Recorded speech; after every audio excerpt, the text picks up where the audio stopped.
Boa noite a todos.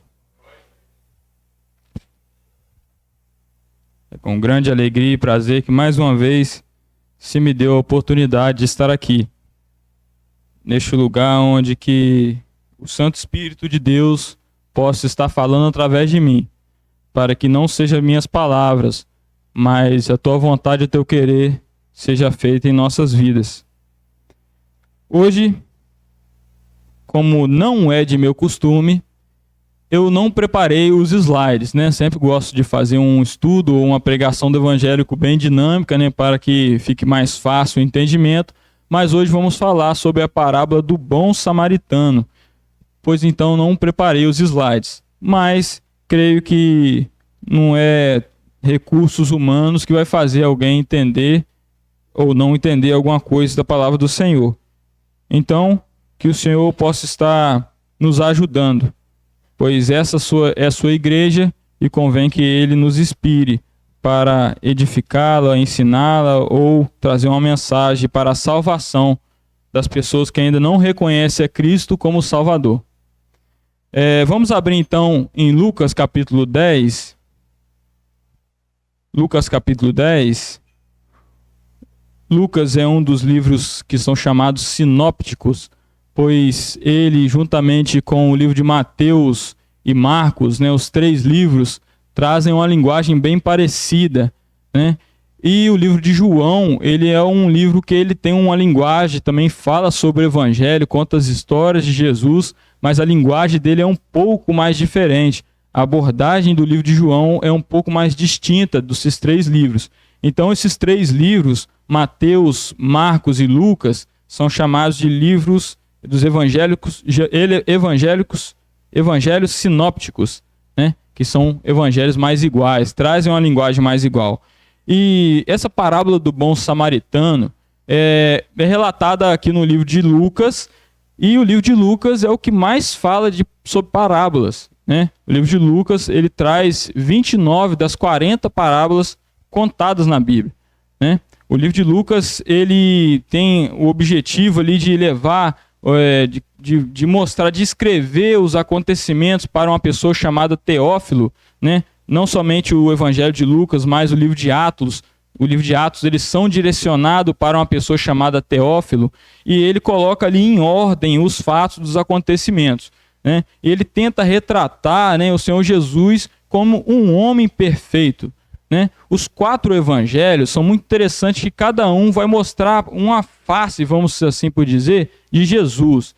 O primeiro evangelho, que é o de Mateus, ele mostra Jesus como o rei, filho de Davi. No início do livro de Mateus você vê uma genealogia, coisa que um rei tem, né? Aí você vai ver o Jesus como um rei. Ele vai apresentar Jesus como se fosse, vai passar em várias passagens mostrando, escrevendo assim aconteceu para que se cumprisse as escrituras. Então o livro de Mateus, o evangelho de Mateus, tenta trazer o Jesus como rei. O segundo evangelho, que é o de Marcos, ele mostra Jesus como um servo sofredor. No livro de Marcos você não vai ver uma genealogia, porque um servo não tem genealogia. Então, cada evangelho vai trazendo uma face do Senhor Jesus. No livro de Marcos, você vai ver várias ações de Jesus. Ele acaba de fazer uma, ele já vai para fazer outra, faz milagre, faz isso, faz aquilo, né? Como se fosse apresentando Jesus como um servo, que ele realmente foi. Quando o Senhor Jesus, que é Deus, desceu, se fez homem para aqui morrer na cruz e nos salvar, ele se dispôs, ele não teve por usurpação ser igual a Deus. Então, aqui ele andou como servo. Tanto que ele lavou os pés dos discípulos, né? Uma atitude de humildade, né? Ele se rebaixou ao mais pequeno homem, né? Se sujeitou, pois ele veio cumprir as escrituras de nos salvar. Então Mateus mostra Jesus como rei, Marcos mostra Jesus como servo sofredor e Lucas, Jesus como homem perfeito. Já o Evangelho de João é um livro que ele é mais filosófico, né? No início do livro de João, você vê que ele era o verbo estava com Deus, o verbo era Deus, nada do que foi feito se fez a não ser através do verbo, né, que é Jesus. Você vê que João é um livro mais diferente, vai ali falar bastante sobre os diálogos que Jesus teve com as pessoas, o diálogo que Jesus teve com ali Nicodemos, no capítulo 3, né? Vai ter o diálogo com a mulher samaritana, ele vai mais focar em diálogos de Jesus, mostrando mais a sua divindade, Jesus como um Deus, né? Interessante que no livro de João você não vai encontrar ali parábolas, né? Apenas nos outros evangelhos, né? Então, passando essa pincelada em geral aqui nesses evangelhos, aí entra no livro de Lucas, né, onde está essa parábola do bom samaritano, e a gente vê que Jesus ali ele está falando para responder um doutor da lei, né, um conhecedor, um mestre da lei, e ele fala por parábola, né, como muitos acham que ele contava essas parábolas para facilitar o entendimento, mas na verdade era o contrário disso. Jesus ele falava por parábolas para que eles pudessem escutar e não entendessem, né?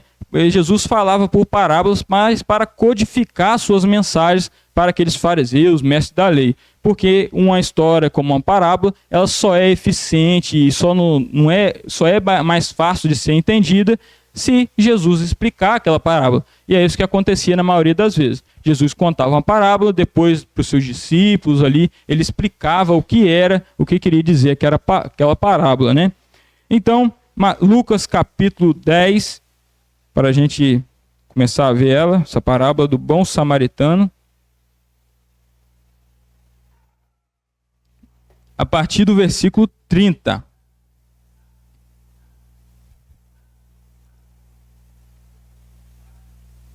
Lucas capítulo 10, a partir do versículo 30. Aí para contextualizar aqui, como já falei, no início do capítulo 10, fala que Jesus separou 72 discípulos e mandou adiante dele para preparar o caminho para ele. Jesus estava indo em direção a Jerusalém, né? Preparou os discípulos, mandou em direção em 2 a 2, e esse discípulo depois retorna, ele vai falar com os discípulos, e quando ele está falando com os discípulos, chega aqui esse mestre da lei, né, que no versículo 25, né, um cadinho antes aí, ele fala assim, ó. E eis que se levantou um certo doutor da lei, tentando e dizendo, mestre, que farei para herdar a vida eterna? E ele lhe disse, que está escrito na lei? Como lês? E respondendo ele disse, amarás o Senhor, teu Deus, de todo o teu coração e de toda a tua alma, e de todas as suas forças, e de todo o teu entendimento, e ao teu próximo como a ti mesmo. E disse-lhe, respondeste bem, faze isto e viverás. Ele, porém, querendo justificar-se a si mesmo, disse a Jesus, e quem é o meu próximo? Respondendo Jesus, disse, aí ele vai entrar contando a parábola. Então vocês entenderam o contexto? Jesus ele estava conversando com os seus discípulos, chega esse mestre aqui, esse doutor da lei, alguém que conhecia e entendia muito bem a respeito das leis mosaicas, né? A lei que foi trazida à terra através de Moisés. E esse cara, ele fala ali que ele queria tentar, ou provar, ou testar, ou tentar pegar Jesus em algum erro, né? Jesus já estava conhecido por muitas pessoas ali por ser um rabino, um conhecedor, um sábio. Então esse mestre da lei falou assim, eu vou ver se ele é bom mesmo. Aí fez essa pergunta para Jesus, né? O que farei eu para herdar a vida eterna? E ele fala, você não é conhecedor da lei? Como é que você está interpretando ela? O que você me diz? Se você é conhecedor da lei, o que você me diz? Aí ele responde, né? Amará a Deus acima de todas as coisas e amar o próximo como a ti mesmo. Aí ele, para tentar se justificar, porque logo se ele perguntou quem é o meu próximo, então dá a entender que ele achou que já amava Deus acima de todas as coisas, né? Então ele, para tentar se justificar, quem que é o meu próximo? Pergunta para Jesus. Aí Jesus entra com essa parábola do bom samaritano, que vamos estar lendo agora, a partir do versículo 30. E Jesus respondendo, disse, descia um homem de Jerusalém para Jericó e caiu nas mãos dos salteadores, os quais os despojaram e espancando-o se retiraram, deixando-o meio morto. E ocasionalmente descia pelo mesmo caminho certo sacerdote e vendo, passou de largo. E de igual modo, também um levita, chegando até aquele lugar, e vendo, passou de largo. Mas um samaritano que ia de viagem chegou ao pé dele e, vendo, moveu-se de íntima compaixão e, aproximando-se, atou-lhe as feridas, deitando-lhes azeite e vinho e, pondo-o sobre a sua cavalgadura, levou-o para uma estalagem e cuidou dele. E partiu ao outro dia, tirou 2 dinheiros e deu ao hospedeiro, e disse-lhe: cuida dele, e tudo que ele mais gastares, eu te pagarei quando voltar. Aí Jesus ele complementa ainda: qual, pois, desses 3 te parece que foi o próximo daquele que caiu na mão dos salteadores? Aí aquele mestre responde, e ele disse: o que usou de misericórdia para com ele? Disse, pois, Jesus: vai e faze da mesma maneira. É muito interessante essa passagem, essa parábola, da forma que Jesus ele não responde apenas o que ele queria ouvir ou uma resposta direta, em vez de responder aquele mestre da lei com a resposta direta, ele fala essa parábola que nos mostra aqui uma sequência e que, para nós que entendemos, vemos que era o plano de salvação do Senhor Jesus.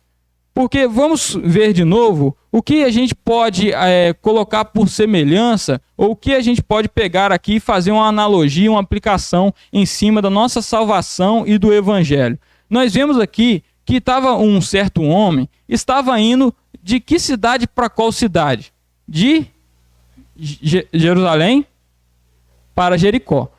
Jerusalém é conhecida como a cidade de adoração, onde ficava o templo do Senhor. Jerusalém, antiga cidade de Jebus, conquistada por Davi, ali foi edificado o templo do Senhor. Muitos achavam que ali estava a presença de Deus. Então tem Jerusalém, que geograficamente também ela está em um lugar elevado, mais ou menos 800, 700 metros acima do nível do mar. E ele descia, né? Fala que ele estava descendo, ou seja, estava indo para Jericó. E o interessante é que Jericó era a cidade mais profunda, não só daquele terreno, mas do mundo. Se você for pesquisar, a cidade mais profunda do mundo é a cidade de Jericó, né? Está mais ou menos 286 metros abaixo do nível do mar. Ou seja, se dá uma abertura ali, o mar enche, lota aquilo tudo, né? Mas Jericó é a cidade mais profunda. E Jericó, uma cidade que antes ela foi amaldiçoada, né, por Josué, lá no capítulo 6 de Josué, né, ela é amaldiçoada. Quando Josué ele vai adentrar a terra prometida, ele vai naquela cidade, né, acontece toda aquela história lá de rodear aquela Jericó, né? E eu coloquei até aqui, a cidade de Jericó era bem conhecida por sua grande fortaleza, que foi derrubada pelo poder de Deus. Isso aconteceu porque Jericó se opôs ao projeto de Deus em dar a terra prometida ao seu povo. Por isso, Jericó foi destruída e também amaldiçoada por Josué. Assim era nós, saindo da posição que estávamos lá no Jardim do Éden, de presença com Deus, perfeitos, e após o pecado entra a morte, e cada um que nasce aqui hoje, ele já está naturalmente seguindo para Jericó das suas vidas, para a condenação, seguindo para um rumo que é contrário a Deus. Todo ser humano que nasce, ele não nasce puro ou neutro, e assim ele vai construindo a sua vida, e no final Deus vai salvar se ele foi bom ou se ele for ruim. Não, o ser humano ele já nasce desde bebezinho com um DNA corrompido, que recebera outrora dos seus pais, ou dos seus antepassados, esse DNA corrompido chamado pecado, que foi herdado de Adão e Eva. Então, uma criança, um bebê, desde quando ele nasce, já nasce com esse pecado dentro dele. E em um momento da sua vida terá que tomar essa decisão de virar as costas para esse caminho de Jericó e voltar-se a Jerusalém. Mas como fazer isso se ele está destruído pelo pecado? Vemos aqui que esse homem ele vai andando pelo caminho e ele vai ser assaltado, vai tomar entre aspas, um pau ali, né? E vai ficar quase morto, né? Vai ficar à beira do caminho, quase morto, impossibilitado de fazer alguma coisa. E assim éramos nós antes de acreditar, antes de crer em Jesus Cristo.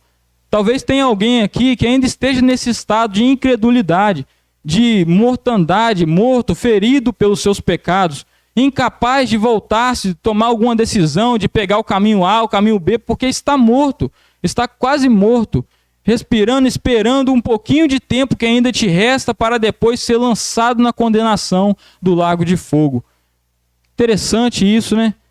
Todos nós somos pecadores, destituídos estamos da glória de Deus, aqui diz Romanos. Todos nós, e todos nós precisamos tomar uma decisão em nossas vidas. E aqui, ao decorrer, a gente vê que os ladrões, eles não só o assaltam, não fala aqui que ele reagiu àquele assalto, não só assaltam, mas também deixaram ele quase que morto, né? Este é Satanás, o que ele faz com nós. Em João 10, a Priscila vai estar colocando ali, nos diz, né? João 10.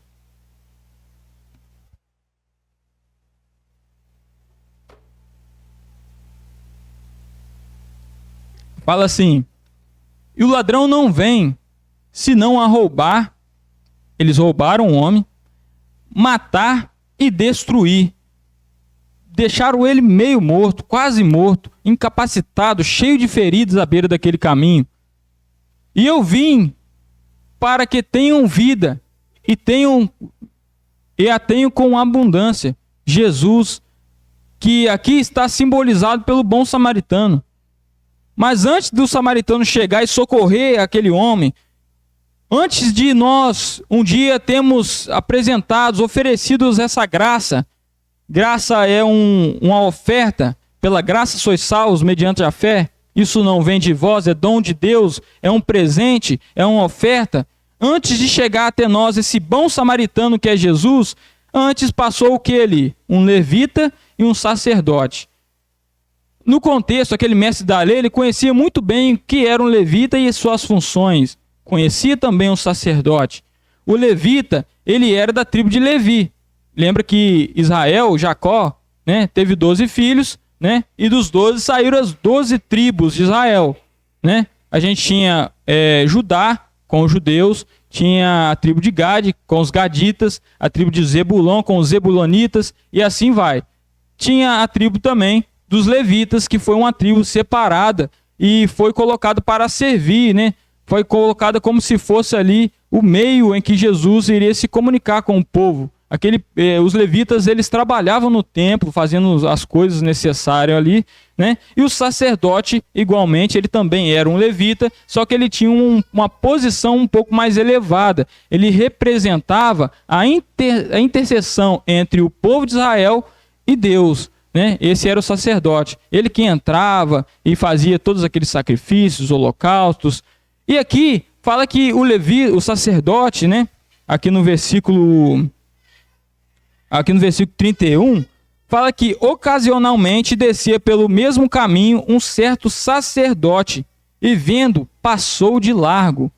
O que poderia ser esse sacerdote? O que poderíamos tipificar aqui no lugar desse sacerdote? A nossa religião. Né? A religião para o homem hoje, pecador perdido, morto, está ferido pelos seus pecados, incapaz de mover-se, ele coloca ainda suas esperanças numa religião, seja ela católica ou protestante, seja da igreja adventista, seja da igreja Cajoração, Assembleia. Muitos vão colocar todas as forças de seus braços, a sua esperança de vida eterna em uma religião. E coisa que a religião nunca poderá fazer. Porque ela não tem poder para isso, não tem poder para salvar o pecador. Não tem poder para isso. E muitos aqui estão, às vezes pode ter alguém sentado aqui, confiante que com uma hora, quando a sua vinda se findar aqui na terra, vai para o céu porque ele ficou a vida toda na igreja. Mas isso não é verdade. Pois estar na igreja não é passagem de salvação para ninguém. Nós sabemos que só há um mediador entre os homens e Deus, Jesus Cristo, o homem. Só há um mediador. Só tem um caminho, é Jesus. Independente da religião que esteja, que igreja que esteja, o único caminho é Jesus como Salvador. É isso que a Bíblia nos apresenta. Mas muitos, às vezes, estão aí sentados no banco a vida toda, participando de toda a liturgia aqui. achando e confiando que vão chegar na vida eterna por conta da sua religião. Mas vemos aqui que o sacerdote, representado pela religião, ele passa de largo, não faz nada para ajudar aquele pecador, aquele pobre, aquele coitado que estava à beira do caminho. Assim como a religião não tem um poder, não consegue fazer nada para nos redimir. E depois do sacerdote, passa quem? Um levita.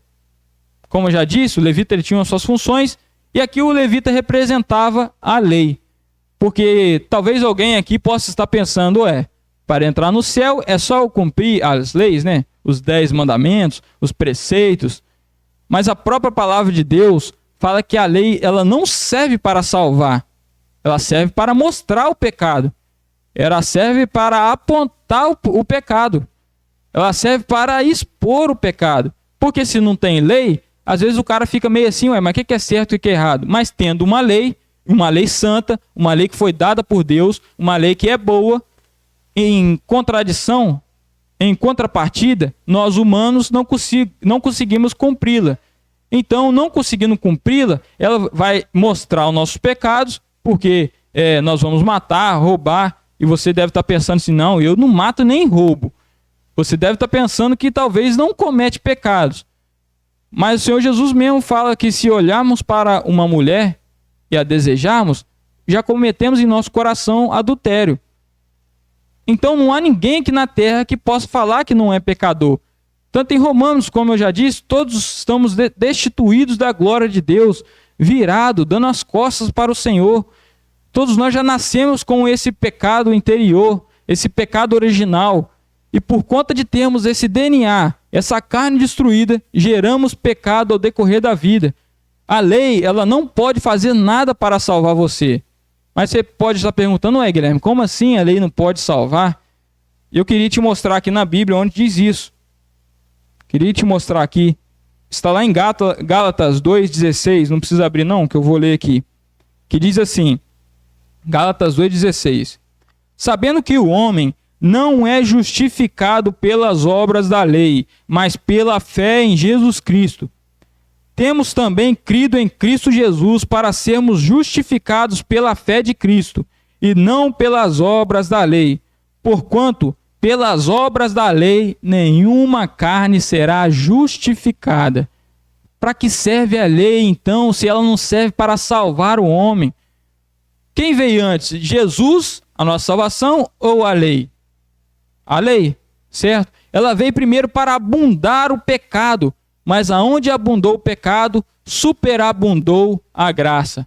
A graça que nos é dada, essa salvação, sem mérito algum.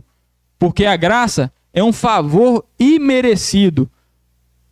Porque vamos colocar, se um trabalhador trabalha o mês todo e no final ele recebe um salário, aquele salário não é um presente. Aquilo ele mereceu, ele fez por merecer. Mas a graça não é disso. A graça não é, você não faz por merecer a graça. A graça é uma coisa que você recebe. Como já disse, como está falando, a graça é um dom, ou seja, um presente. Esse homem aqui, ele poderia fazer alguma coisa, ele não tinha nada, ele já tinha sido assaltado, roubado, estava na beira do caminho, não conseguia nem levantar, nem pedir por ajuda, ele não conseguia. Ele conseguiu pagar o bom samaritano de alguma forma? Ele conseguiu dar algum dinheiro? Conseguiu pelo menos agradecer ele? Talvez nem conseguiu fazer isso, porque ele estava como morto, assim como todos nós estamos mortos. E não tem nada que nos salva a não ser o Senhor Jesus Cristo. Porque senão você pode estar pensando, mas só a fé em Jesus que vai nos salvar? Então a vida toda que eu passei na igreja fazendo isso, fazendo aquilo, não cometendo pecado, seguindo aí uma dieta de religiosa, isso não valeu de nada para a minha salvação? Não valeu de nada para a sua salvação. Não valeu de nada. Não há outro caminho a não ser o Senhor Jesus Cristo. Não há nada que possamos fazer para merecer essa salvação. Se você quer receber o que você merece, eu acho que você não vai gostar do que você merece. Se você quer fazer por merecer, quando partir dessa vida, você vai ter uma surpresa. Porque a Bíblia fala que nós merecemos não é a salvação, é a condenação. Pois nós temos pecado. E só Deus, um ser tão divino, grandioso, que não compreendemos, consegue entender o tamanho do peso desse pecado. Nós não entendemos a plenitude do peso desse pecado.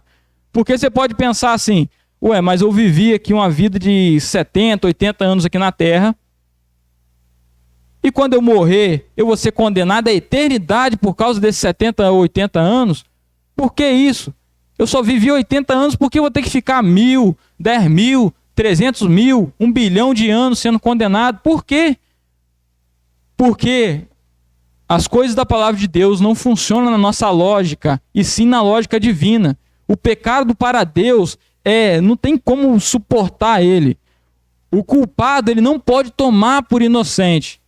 Porque se ele pudesse perdoar ou falar assim, não, você vai ficar aí um tempo, você pecou 80 anos, né? Você vai ficar aí 200 anos no inferno e depois eu vou jogar você para o céu, porque você já pagou pelos seus pecados. Não é isso que vai acontecer, não.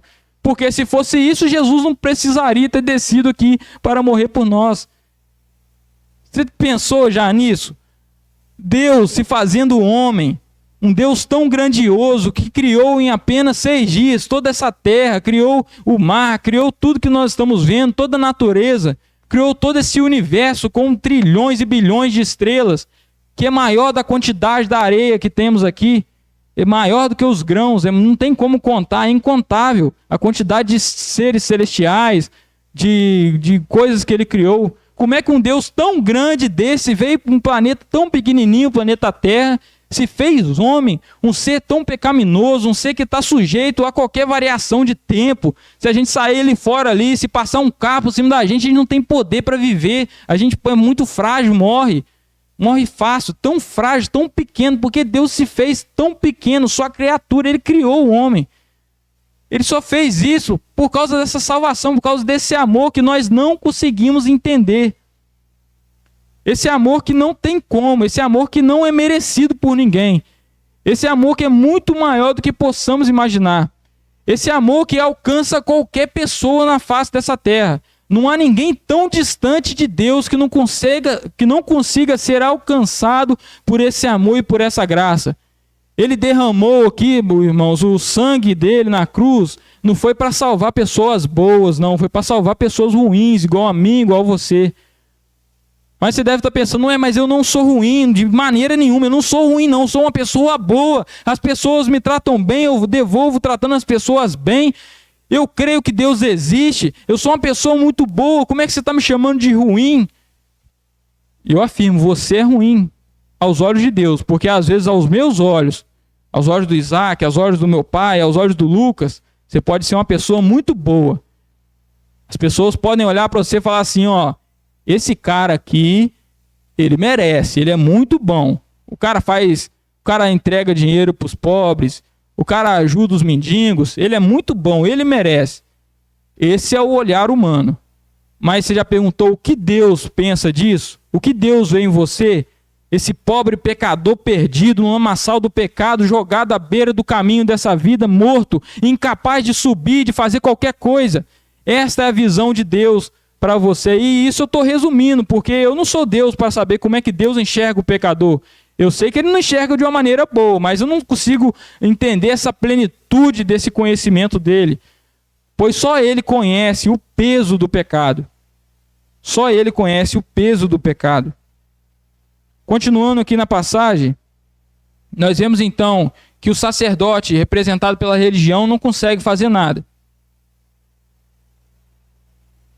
Vemos aqui que o levita, representando a lei ou as boas obras, não consegue fazer nada. Não consegue fazer nada para a salvação. Passa de largo, fala a Bíblia. Eles passam de largo, passa longe. Mas ao continuar aqui, fala que, no versículo 33, mas um samaritano que ia de viagem, chegou ao pé dele e vendo-o, moveu-se de íntima compaixão. Eu gosto muito dessa palavra, íntima compaixão. Foi assim que o Senhor Deus, o Senhor Jesus, teve em relação a mim quando eu estava perdido, morto em meus delitos e pecados. Moveu-se de íntima compaixão, se compadeceu, nos mostrou esse tão grande amor, nos mostrou essa tão grande graça. Mas você que me conhece deve estar pensando, mas Guilherme, você nasceu na igreja, eu não sei de uma história sua, que você estava no mundo fazendo coisa errada. Como é que você fala que você estava morto em delitos e pecados? Como é que você fala que estava no lamaçal do pecado? É porque, como eu já disse, a igreja, nascer na igreja ou nunca ter feito algo extravagante de errado, não significa que a pessoa é boa ou que ela está apta para ir para o céu. Não, pelo contrário. A pessoa mais boa que tem nessa face da terra, ela não é digna de entrar no céu. A pessoa mais boa que tem aqui, viveu a vida toda dentro de uma igreja, foi batizado, toma ceia todo domingo. Ela não consegue, ela não é digna de ir para o céu, não tem como. Porque às vezes no julgamento nosso, nós achamos que somos bons, mas o julgamento de Deus, Ele nos vê pecadores, nos vê incapazes. Deus, com toda a sabedoria sua, lá dos altos céus, olhou para essa pequena terra e não viu nenhum justo sequer. Nenhum justo sequer. E esse éramos nós, esse homem à beira do caminho. Mas passou ali um samaritano. Passou um samaritano. E é interessante aqui que talvez nós não entendemos a profundidade desse texto, do que ele representava ali para eles. Porque o samaritano era alguém desprezado pelos judeus, era alguém mal visto. Os samaritanos, eles eram mal vistos tanto para os judeus, tanto para os gentios. Era considerado uma mistura de raça, era considerado impuros. Nós vemos a passagem em João capítulo 4, de Jesus conversando com a mulher samaritana. Jesus, ele quebrou todos os paradigmas e preconceitos, conversando com aquela mulher ali. O próprio Senhor Jesus, uma hora ele é chamado de samaritano pelos judeus. Uma hora ele é chamado de samaritano pelos judeus.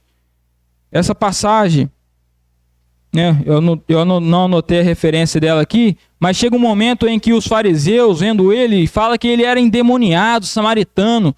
Isso que eles falam de Jesus. Chama ele de samaritano, de endemoniado. Interessante é que Jesus, ao responder, ele não nega que ele não era samaritano. Ele fala assim, eu não estou endemoniado, mais ou menos assim. Eu não sou endemoniado. E ali ele vai conversando com eles, vai falando com eles. Jesus foi considerado samaritano, alguém desprezado. Em Isaías 53, versículo 3 a 5, Isaías, um livro que muito nos mostrou passagens apontando para o Messias, passagens messiânicas que mostrava aquele que haveria de vir para tirar o pecado do mundo. Isaías, 700 anos antes de Senhor Jesus nascer, ele já estava falando.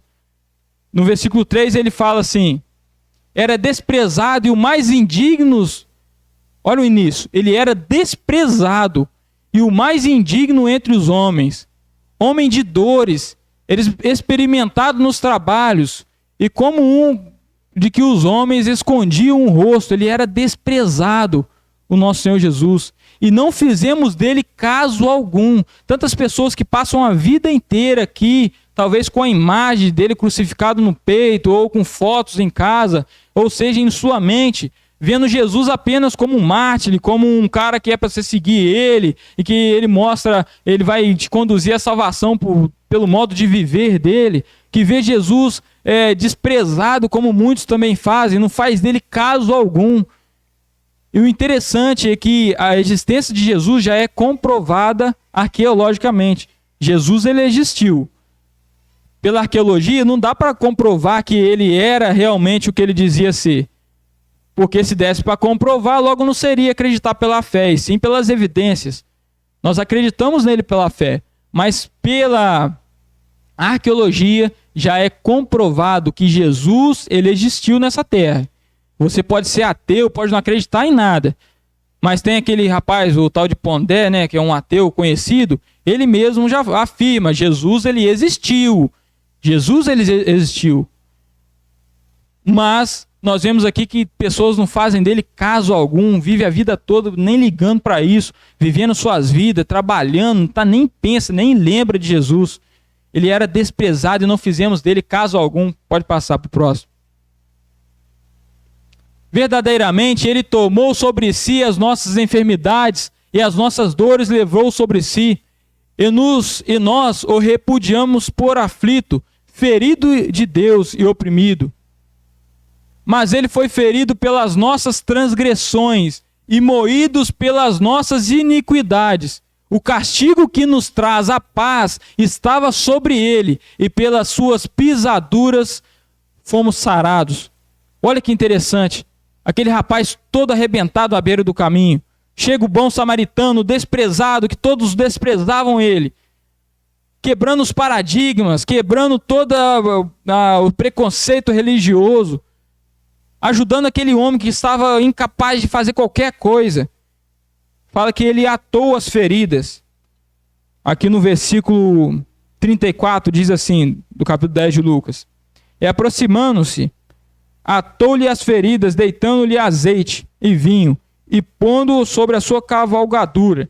Nós vemos aqui que o Senhor Jesus curou as nossas feridas através do seu sangue. Ele foi morto, foi transpassado, sua lateral foi furada, foi colocada uma coroa de espinho em sua cabeça. Bateram com força naquela coroa de espinho que furava a cabeça do Senhor Jesus Cristo. Naquela via dolorosa em que foi cuspido, foi humilhado, foi xingado, foi caluniado, né? Falaram mal dele. Subiu ali naquela vergonhosa cruz, derramando um precioso sangue, sangue puro, divino, que não tinha pecado, para curar as nossas feridas do pecado. Aqueles que aceitam a Cristo como Salvador, ele tem logo todos os seus pecados cobertos pelo sangue de Cristo. Aos olhos de Deus, agora ele é capaz sim de ser salvo. Não apenas capaz, pois ele já está salvo, pois os seus pecados foram cobertos pelo sangue de Cristo. Aquela lista de pecados que que Deus estava com ela, a sua lista de pecado, quando você crê em Cristo, ela é coberta pelo sangue de Cristo. E Deus não vê mais os seus pecados, pois foram perdoados, foram pagos. Alguém pagou por eles. Jesus pagou por ele. Nós vemos que depois aqui, esse samaritano, ele deu-lhes azeite, deitou-lhe azeite na sua ferida. Tendo em base o resto das escrituras, sobre o que nos diz o azeite? Pode responder. Espírito Santo. Após nós confessarmos Cristo como Salvador, o Senhor nos envia o Espírito Santo, nos sela. E agora nós estamos selados para a herança, para herdar a vida eterna. Nos deitou o Espírito Santo.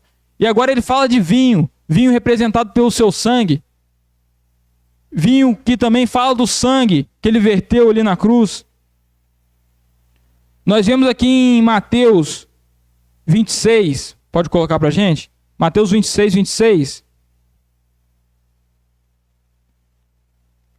Na última ceia, fala assim: enquanto comiam, Jesus tomou o pão e abençoando-o partiu, e deu aos discípulos, e disse: tomai, comei, isto é o meu corpo.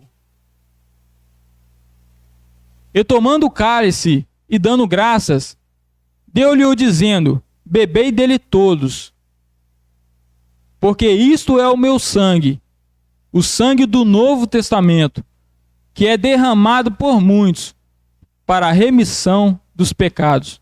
O vinho, simbolizando o sangue vertido ali na cruz, o sangue derramado, um sangue justo, puro, derramado para todo aquele que dele tomar, é salvo. Não falo de um vinho físico ou do vinho da ceia, sim, falo na aceitação de Cristo como Salvador. O homem ele não vai ser condenado pelos pecados que ele comete, mas ele é condenado pelo perdão que ele recusa. Esta é a condenação. Os homens amaram mais as trevas do que a luz. Rejeitaram ele, desprezaram. Mas aqui nessa passagem, vendo que ele nos cuida, quem aceita ele como Salvador, ele cuida dele, envia o Espírito Santo, limpa ele, e agora deixa ele numa hospedaria.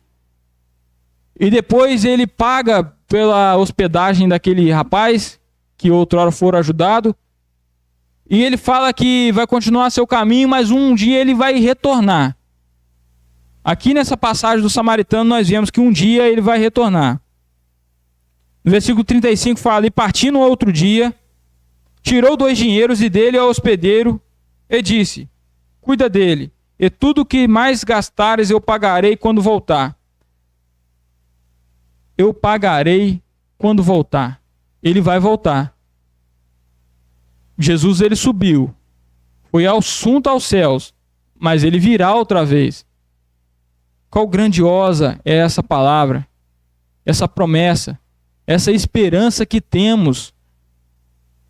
Pois pelo menos eu sei que se eu morrer aqui em cima desse púlpito agora de derrame, ou sair ali fora morrer, ou amanhã chegar a morrer, ou qualquer dia chegar a morrer, no final da minha vida eu sei que eu encontrarei com o meu Salvador nos céus. Falarei com ele face a face, poderei abraçar e ver aquela pessoa que me salvou, que curou de mim quando eu estava inconsciente. Gloriosa é essa promessa, irmãos. Que você que ainda que não tem esperança, tome posse dela. Creia no Senhor Jesus Cristo. Enxerga Ele como seu Salvador. Aceita Ele como seu Salvador. Tenha essa esperança em mente. Essa sua vida que está aqui, naturalmente, eu tenho certeza que após 100 anos, você não vai estar mais vivo. A sua vida vai passar. Toda a sua religião, todos os seus dogmas, todas as suas boas ações, todo o seu dinheiro, tudo isso vai passar. E na eternidade, onde você estará?